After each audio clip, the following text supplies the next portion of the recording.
Et tous ces troubles de la vue, ils se corrigent avec des lunettes ou avec des lentilles adaptées. Mais si vous voulez vous en débarrasser pour de bon, il existe une solution, c'est la chirurgie réfractive.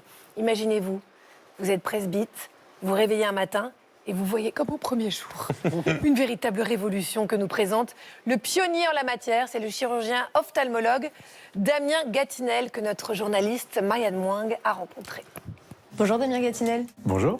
Il y a un mal qui nous guette tous, ça s'appelle la presbytie. Donc globalement, passé 40 ans, on est tous condamnés à porter des lunettes. Alors on est tous condamnés à devoir s'équiper d'un moyen de correction optique, donc les lunettes, les lentilles et puis aussi les méthodes chirurgicales. Il y a deux grandes catégories de techniques, les techniques au laser et les techniques qui reposent sur la pose d'un implant. Et les patients sont plus ou moins adaptés à l'une ou l'autre de ces techniques. Arrêtons-nous sur la première technique pour corriger la presbytie, le laser. Là, on a une patiente donc, qui est presbyte. Hein. Vous allez bien? Très bien. Comme je suis filmé, obligé de m'appliquer à 100%. Vous seriez appliqué la même place. Ah, Alors la chirurgie au laser est une chirurgie qui s'effectue sous anesthésie locale, les deux yeux le même jour. C'est une chirurgie ambulatoire qui ne requiert pas de consultation d'anesthésie, c'est assez léger. on va vous remettre une petite goutte d'anesthésie. Parfait. 3 secondes. Voilà. La chirurgie au laser consiste à sculpter la cornée. La cornée, c'est le petit hublot à l'avant de l'œil sur lequel on pose sa lentille de contact. Donc c'est un tissu transparent et on peut modifier la courbure de la cornée pour corriger la presbytie. Alors on va soulever le petit capot. Vous allez le voir passer. Hein, voilà. On va mettre à nu donc, la surface de la cornée qu'on va creuser au laser. Et puis c'est parti. C'est très très bien. Le laser, c'est l'outil le plus précis chirurgicalement puisqu'il est précis, tenez-vous bien, au quart de millième de millimètre. C'est pour ces raisons que le laser reste la technique phare pour tout ce qui est chirurgie réfractive. Vous attendez à pire? Je m'attendais à pire, oui. Ouais. On se fait tout un monde quand on ne le connaît pas. Et toutes les cornées de tous les individus peuvent bénéficier d'une chirurgie au laser?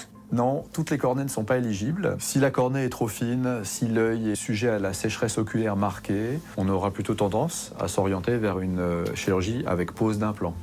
La chirurgie par implant est la deuxième technique possible pour corriger la presbytie. Sous anesthésie locale, le chirurgien vous retire votre cristallin vieillissant et le remplace par un implant. C'est une chirurgie un peu plus invasive, puisque c'est une chirurgie où on va rentrer dans l'œil, contrairement à la chirurgie au laser où on reste en surface de l'œil. Pour la chirurgie des implants, ça se fait toujours en chirurgie ambulatoire, donc le patient ne reste pas une nuit à l'hôpital, il repart chez lui. Le patient repart chez lui, mais devra revenir une semaine plus tard pour se faire opérer le deuxième œil. Ces chirurgies ne sont pas remboursées par la sécurité sociale et vous coûteront entre 3 et 4 000 € pour les deux yeux. C'est un investissement, effectivement, mais pour le patient, avant tout, je pense, un enjeu de liberté et de plaisir de vivre, de ne pas avoir à sortir des lunettes sans arrêt pour voir de près. Et c'est également aussi un placement qui sera un peu rentabilisé dans le temps par l'absence de frais d'optique importants. La vision elle va s'éclaircir assez rapidement. Alors ce soir ce sera pas forcément encore le cas, mais dès demain vous allez voir mieux. Et dans un mois, je retrouve mes yeux de 20 ans. Exactement. Et dans les deux cas, donc laser ou implant, est-ce que vraiment on peut jeter ses lunettes le lendemain? Quasiment le lendemain. Alors nous avons ici une paire de lunettes qui ne sert absolument plus à rien dans votre cas. Hein. Voilà, qui veut une paire de lunettes Et que ce soit une chirurgie donc au laser ou par implant, est-ce que c'est risqué?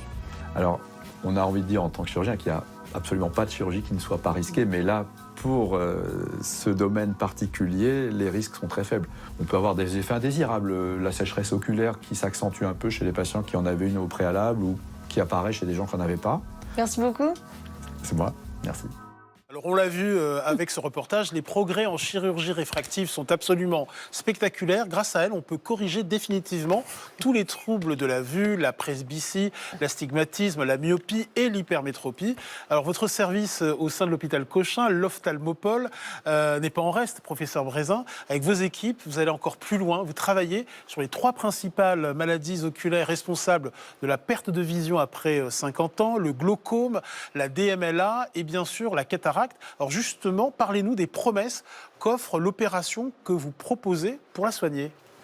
Bon, alors, il y a une chose qui est absolument merveilleuse, c'est qu'aujourd'hui, non seulement on vit vieux dans nos pays riches, mais en plus on vit bien. C'est-à-dire qu'on voit, on entend et on marche.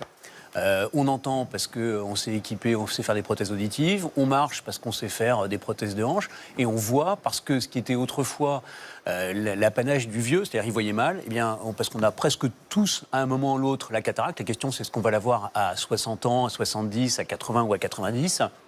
Mais on a fait des progrès fabuleux avec des interventions qui sont devenues sûres, qui sont devenues fiables et qui en plus corrigent les défauts optiques. Donc ça, c'est vraiment une révolution du vieillissement, c'est la chirurgie de la cataracte. C'est 1 million d'interventions en France par an. 1 million. Donc le vieillissement du cristallin fait que cette lentille qui est transparente quand on est jeune, eh bien, elle se teinte ou elle se raye. En tout cas, elle devient moins transparente avec l'âge. Et ça, on sait le résoudre. C'est une chirurgie magique. Demain matin, j'en ferai une douzaine dans la matinée, avec des patients qui vont rester 3 heures. Ça dure combien de temps, l'opération en elle-même 15-20 minutes? Alors, c'est un peu comme si vous prenez l'avion pour aller à Toulouse, en tout cas par une compagnie aérienne normale. Vous allez passer beaucoup plus de temps à l'aéroport à Paris et puis ensuite à Toulouse que le moment où l'avion est vraiment en l'air. Donc nous, il y a un temps de parcours, il y a la préparation, on installe le patient, on installe les instruments, mais le moment réellement où je suis en train d'opérer, c'est une petite quinzaine de minutes et c'est plutôt entre 10 et 15. Moi, j'aimerais bien vous parler de quelque chose, c'est la kératopigmentation. J'explique ce que c'est. C'est une technique chirurgicale qui consiste à introduire des pigments dans la cornée. Alors au début, le but, c'était un but thérapeutique. C'était fait pour réparer une cicatrice ou réduire la sensibilité à la lumière parce qu'il y avait un iris abîmé. Mais il y a de plus en plus de personnes qui ont recours à cette opération pour des raisons esthétiques, c'est-à-dire juste pour passer du marron au vert, histoire de faire plus joli. Professeur Brézin, je me doute de la réponse, mais quel regard vous portez sur cette tendance folle? Comment est-ce que font les gens je dis les gens, mes collègues, c'est ceux d'entre eux, une toute petite minorité qui proposent ces interventions. Comment est-ce qu'ils font? Eh bien, ils mettent des pigments dans la cornée, ce qui n'est pas la manière naturelle de déterminer la couleur de nos yeux. La couleur de nos yeux, elle est déterminée par nos iris. Et l'iris, c'est au centre, il y a la pupille. C'est un diaphragme. Quand il n'y a pas beaucoup de lumière, l'iris se dilate, et donc pour laisser rentrer plein de lumière. Et puis quand il y en a pas beaucoup, quand il y a beaucoup trop de lumière, l'iris se contracte. Ça s'appelle un myosis. Bon. Donc notre couleur des yeux, elle est dynamique. En plein soleil, vous avez la pupille, le noir là, qui est tout petit, puis on voit tout le bleu de vos yeux ou tout le marron des yeux d'Ali. Bon.